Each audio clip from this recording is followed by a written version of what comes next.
जय हिंद दोस्तों, मैं राम सर आप सभी का एक बार फिर से आपके अपने YouTube channel Ram sir classes में स्वागत करते हैं। आज के हम इस वीडियो लेक्चर में कक्षा 12वीं से संबंध एवं फलन पढ़ेंगे अध्याय पहला में।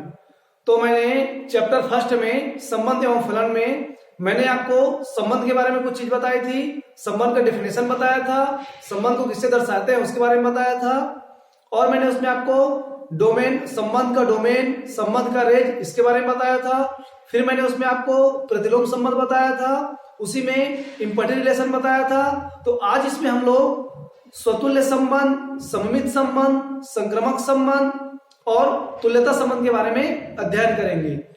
अब इन सारी चीजों को जानना इसलिए आवश्यक है क्योंकि प्रश्नावली में इनसे संबंधित हम प्रश्न पढ़ेंगे। तो जब हम लोग स्वतुल्य संबंध, सममित संबंध, संक्रामक और तुल्यता संबंध इनके डेफिनेशन को, इसको कैसे डिनोट किया जाता है, इसको अच्छे से पढ़ लेंगे, तब जब हमारे प्रश्नावली में जब क्वेश्चन हम लोग सॉल्व करेंगे तो हमें सॉल्व करने में क्या होगी, बहुत ही आसानी होगी। तो चलिए देर नहीं करते, वीडियो को स्टार्ट करते हैं हम लोग। तो सबसे पहले हमारे इसमें हम देखेंगे स्वतुल्य संबंध। ठीक है, सबसे पहले हम क्या देखेंगे इसमें, स्वतुल्य संबंध। चलिए समझते हैं स्वतुल्य संबंध का डेफिनेशन, उसको किससे प्रदर्शित किया जाता है। पहला है स्वतुल्य संबंध। स्वतुल्य संबंध को बोलते हैं रिफ्लेक्सिव रिलेशन। रिफ्लेक्सिव रिलेशन, ठीक है। तो सबसे पहले इसका डेफिनेशन समझते हैं हम लोग। यदि किसी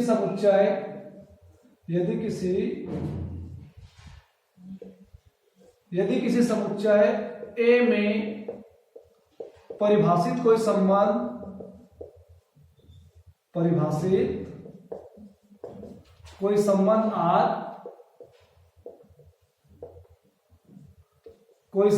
R इस प्रकार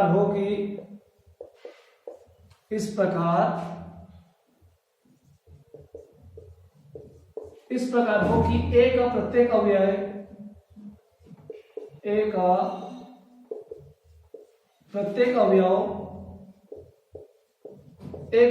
अवयव स्वयं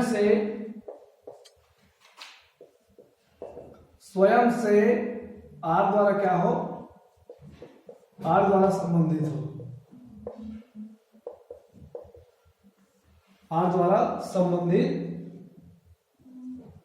हो, तो R स्वतुल्य संबंध कहलाता है। तो R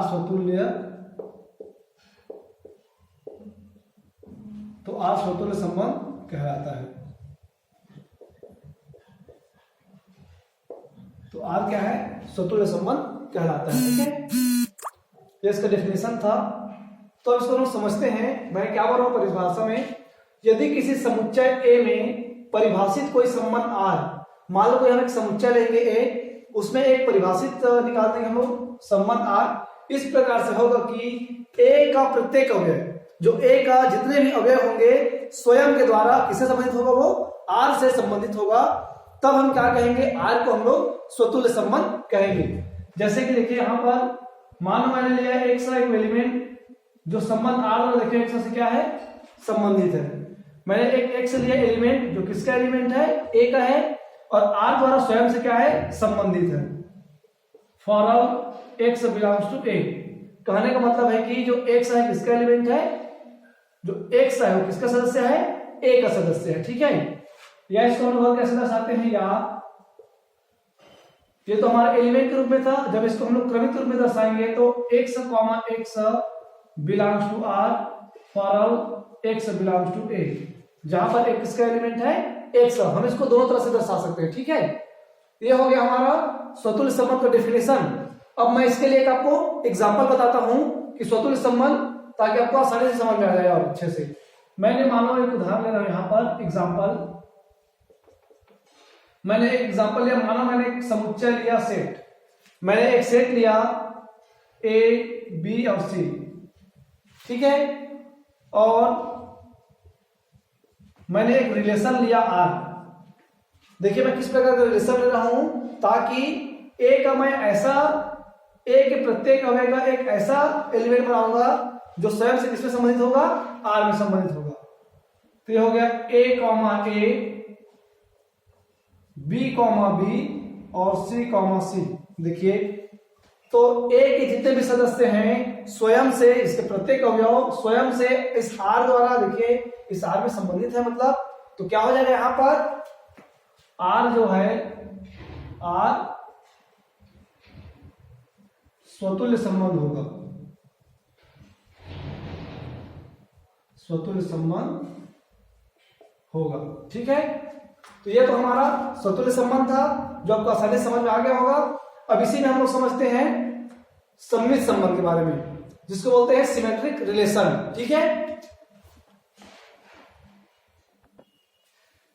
अब हम लोग समझते हैं सममित संबंध, जिसको बोलते हैं हम लोग सिमेट्रिक रिलेशन।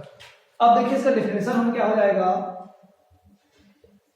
यदि किसी समुच्चय, यदि किसी समुच्चय ए में परिभाषित कोई संबंध, परिभाषित कोई संबंध आर, कोई संबंध आर, कोई संबंध आर सममित संबंध कहलाता है, सममित, सममित संबंध कहलाता है, कहलाता है यदि, यदि x y belongs to A, x y belongs to A, अर्थात अब देखिए कोई संबंध जो है सममित संबंध कब कहलाएगा, जब जो हमारा एक्स और वाई किसका एलिमेंट होना चाहिए, ए का एलिमेंट होना चाहिए, और उस संबंध आर द्वारा, संबंध आर द्वारा क्या होना चाहिए, एक्स वाई तो आर का एलिमेंट होना चाहिए, परंतु वाई एक्स भी किसमें होना चाहिए, आर में होना चाहिए। तब हम लोग क्या कह सकते हैं कि जो हमारा रिलेशन है वो क्या है, सममित संबंध है। अर्थात किस प्रकार से होना चाहिए, x y belongs to R, तो this implies y comma x belongs to R. ठीक है ना, जहां पर for all x y belongs to किसका एलिमेंट है, ये ए का एलिमेंट है। कहने का मतलब यदि हमारा जो एक्स कमा वाई यदि आर में हो, तो वाई एक्स भी किस में होना चाहिए, वाई एक्स भी किस में मिलना चाहिए, हमें संबंध आर में मिलना चाहिए। तब हम संबंध आर को क्या कहेंगे, सममित संबंध या तो सिमेट्रिक रिलेशन कहते हैं। ठीक है, इसके लिए मैं आपको एक उदाहरण देकर समझाता हूं। एग्जाम्पल, मैंने मान लो यहाँ पर एक समुच्चय लिया, उसी समुच्चय से मैं आपको समझाता है इसको। मैं यहाँ पर मान लो एक समुच्चय ले रहा हूँ 1 2 3। ठीक है, मैंने यहाँ पर एक रिलेशन ले लिया है, और आर बराबर तो किस प्रकार से संबंध होना चाहिए हमारा, वो मान देखिए 1 2 किसमें मिल रहा है, हमें 1 2 इसमें मिलना चाहिए, और तो 2 और भी हमें किसमें मिलना चाहिए, इस रिलेशन में मिलना चाहिए। ठीक है, तब हम लोग क्या कहेंगे, जो हमारा या इसको और ले सकते हैं हम लोग 2 1 और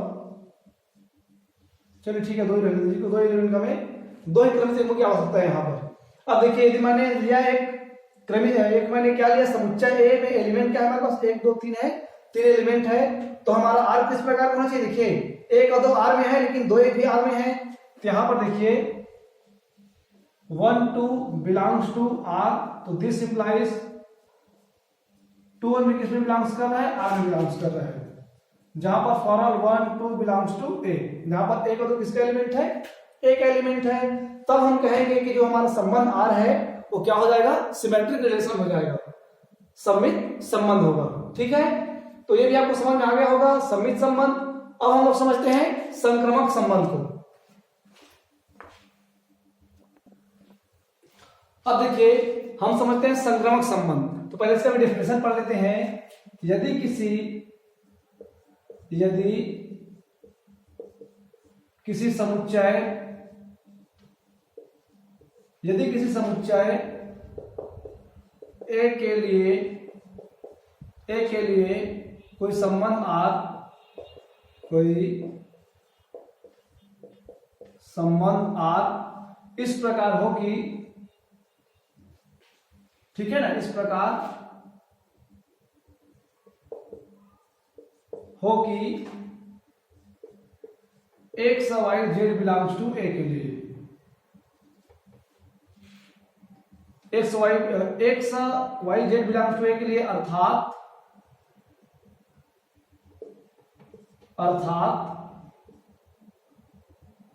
x relation y, y relation z, तो दिस इंप्लाइज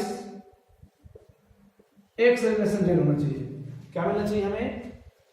तो हम क्या कहेंगे, जो हमारे आर को हम क्या कहेंगे, यहाँ पे इस टाइप से कंडीशन मिलेगा तब हम क्या कहेंगे, मतलब एक्स और वाई के बीच में संबंध होना चाहिए। तो वाई और आर मतलब एक्स वाई आर में मिलना चाहिए हमें, जब वाई एल हमें किसमें मिलना चाहिए, आर में। तब ये जो दोनों जब आपस में किसमें मिलेंगे, हमारे रिलेशन आर में, तो एक्स जेड किसमें होना चाहिए, आर का एलिमेंट होना चाहिए। तब हम क्या कहेंगे, आर को एक संक्रमक संबंध कहेंगे। ठीक है, या इसको देखिए, x y belongs to R, y z belongs to R, तो this implies x z belongs to R. तो यहां पर देखिए जो हमारे पास में जो संक्रमक संबंध है, तो जो बराबर है, बराबर में किसको दर्शाता है, संक्रमक संबंध। कहने का मतलब एग्जांपल में लेंगे तो एक्स बराबर वाई बराबर जेड, ठीक है ना, तो क्या होंगे हमारे संक्रमक संबंध हो सकते हैं यहां से। ठीक है, अब यहां से मैं आपको एग्जांपल देता हूं, इसके लिए भी एग्जांपल द्वारा समझाता हूं मैं आपको। यहां पर देखिए, मैंने यहां पर मान लो मैंने एक समुच्चय लिया, a इज इक्वल टू 1 2 1 2 को मैं पिछले दिया, मैं दूसरा एग्जांपल हमको मान लो a b c, मैंने एक समुच्चय लिया और मैंने एक रिलेशन इस प्रकार से दर्शा रहा हूं। देखिए, जैसे हमारे पास में ए बी, देखिए ए बी आर में है, बी सी आर में है, तो ए सी बी किसमें मिलना चाहिए, हमें आर का सदस्य होना चाहिए, मतलब आर के क्रमित में होना चाहिए। तब हम कहेंगे कि हमारा जो आर है क्या है, वो क्रमिक। जैसे यहां पर देखिए मिल रहा है इसमें a B belongs to R, b C belongs to R, तो this implies a c b किसमें मिल रहा है, आर में मिल रहा है। जहां पर ए बी सी,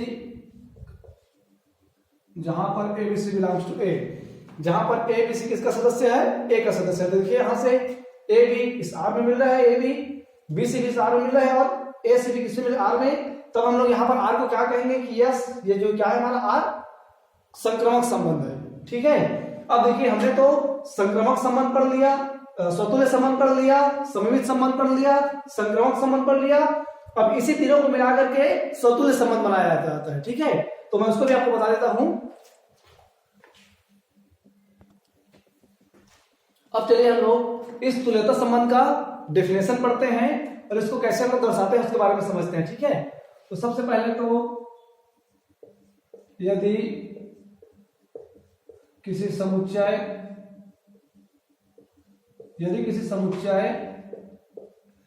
ए में, ठीक है, यदि किसी समुच्चय ए में कोई संबंध,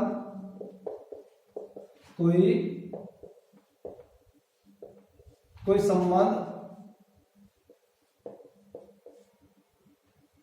तुल्यता संबंध कहलाता है। तुल्यता संबंध, यदि किसी समुच्चय ए में कोई संबंध आर, ठीक है ना, यहां पे थोड़ा सा मिस्टेक हो गया मेरे से। यदि किसी समुच्चय ए में कोई संबंध आर तुल्यता संबंध कहलाता है।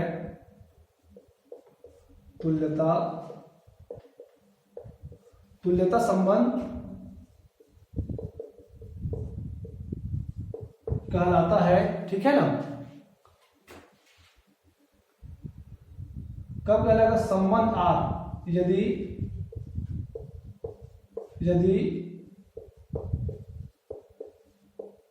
संबंध आर स्वतुल्य,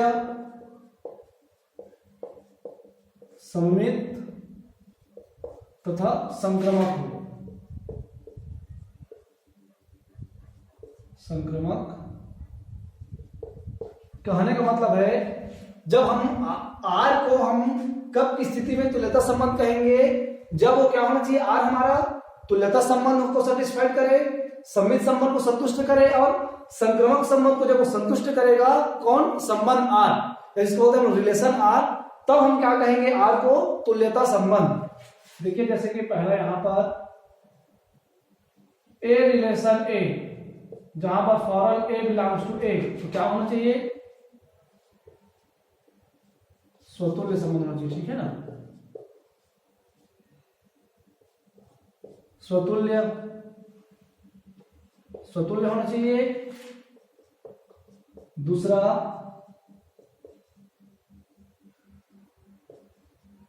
ए रिलेशन बी, तो this implies B relation a, जहां पर for all a B belongs to A, तो इसको क्या कहेंगे, वो सममित। सममित।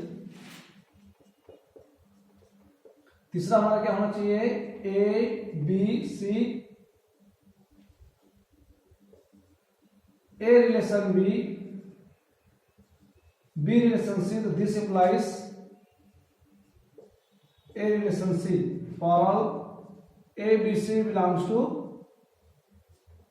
ए।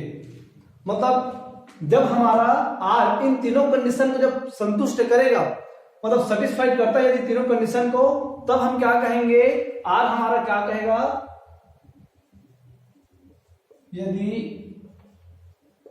तीनों, ठीक है, तीनों मानों को संतुष्ट करे, तीनों मानों को क्या करे, संतुष्ट करे, तब हम क्या कहेंगे, इसको आर को तुल्यता संबंध कहते हैं। चलिए इसके लिए मैं आपको एक एग्जांपल बताता हूं, फिर आपको तुल्यता संबंध आसानी से समझ में आ जाएगा, ठीक है।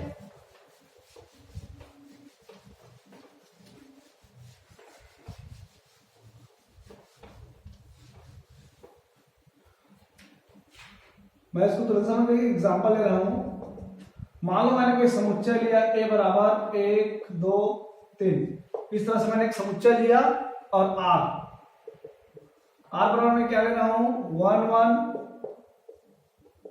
2 2 3 3,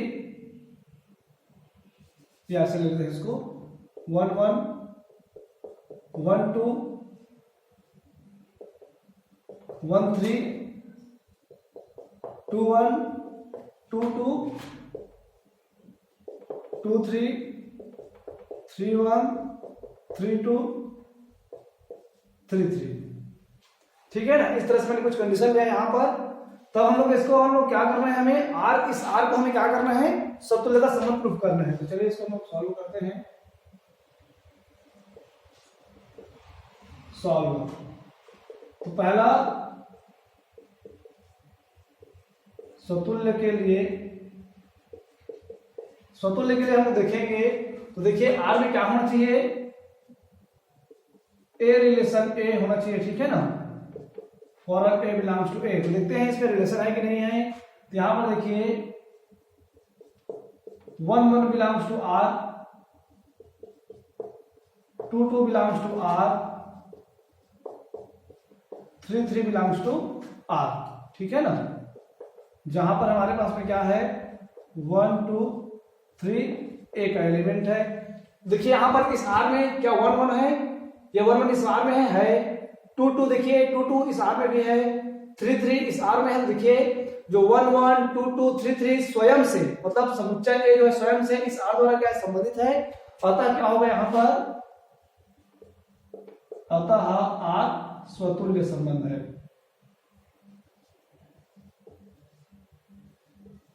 अतः आर स्वतुल्य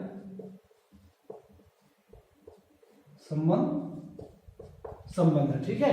आर क्या है, स्वतुल्य संबंध है। दूसरा हमारा कंडीशन क्या रहता है, सममित के लिए,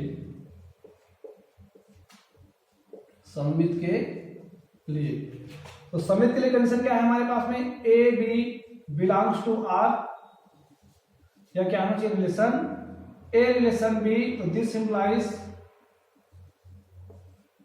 बी रिलेशन ए, ठीक है ना। जहां पर A B belongs to A, यहां पर ए बी किसका एलिमेंट होना चाहिए, एक एलिमेंट होना चाहिए। तो देखिए यहां से हम लोग देखेंगे तो 1 2 किसमें बिलोंग्स कर रहा है, आर में, तो दिस इंप्लाइज क्या 2 1 भी बिलोंग्स कर रहा है आर में। तो यहां से देखिए 1 2 इस आर के अंदर में है, यहां पर है 1 2 आर के अंदर में है, तो क्या 2 1 भी आर के अंदर में है, इसलिए क्या हो जाएगा 1 2 बिलोंग्स टू 8। तो इसलिए क्या हो जाएगा हमारा आर क्या हो जाएगा, अतः आर सममित संबंध है, सममित संबंध है। ठीक है, मैं ऊपर वाले को मिटा रहा हूं। संक्रमक के लिए देते हैं तीसरा संक्रमक के लिए, तो संक्रमक के लिए कंडीशन क्या होनी चाहिए,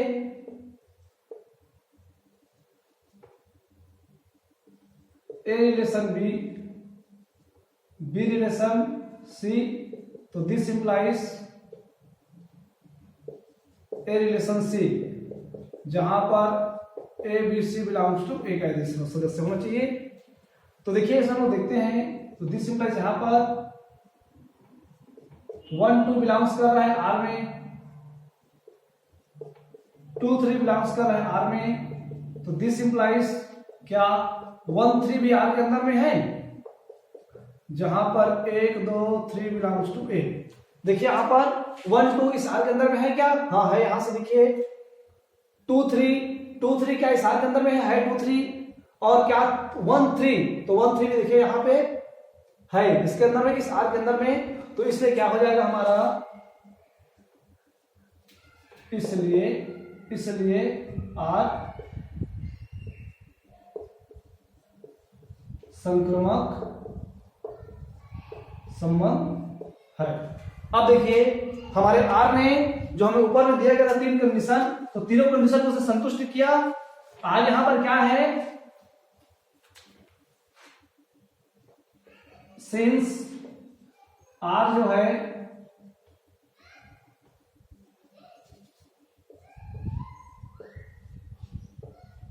स्वतुल्य है, स्वतुल्य सममित तथा संक्रमक है, अतः संबंध आर तुल्यता संबंध है, तुल्यता संबंध है। तो ये था हमारा तुल्यता संबंध। इस टाइप से प्रश्न में आपको मैंने यहां से क्या तुल्यता संबंध को पहले डेफिनेशन बताया हूं, फिर उससे के लिए मैंने आपको एग्जाम्पल बता दिया, तो इसको समझ के आप आगे प्रश्न में बना सकते हैं। ठीक है, तो आज का हमारा ये वीडियो सेशन यहीं पर समाप्त होता है। इसके आगे प्रश्न वाले में हम आपको नेक्स्ट वीडियो लेक्चर में बताएंगे इसके बारे में। ठीक है, अगर ये वीडियो आपको अच्छा लगे तो वीडियो को लाइक कीजिए, सब्सक्राइब कीजिए और हमारे बेल आइकन को प्रेस कीजिए, ताकि हमारे द्वारा बनाया गया वीडियो आप तक सबसे पहले पहुंचे। और इस वीडियो को आपके दोस्तों के साथ ज्यादा से ज्यादा शेयर कीजिए, ताकि ये वीडियो जो है उनको भी मदद मिल सके। जय हिंद।